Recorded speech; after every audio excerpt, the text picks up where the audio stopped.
आपण जर diabetes patient असाल तर डायबिटीज पेशंटसाठी स्ट्रेचिंगचे व्यायाम प्रकार कोणते बरं उपयोगी पडतात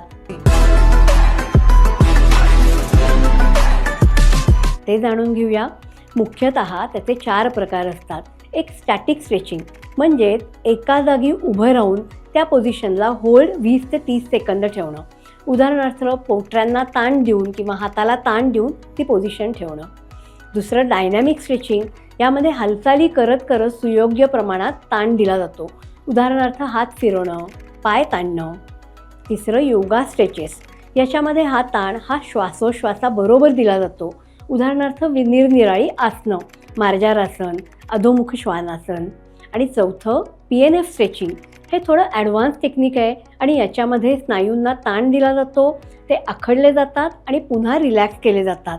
पण हे कुणाच्या तरी सुपरविजनखाली केला जातो.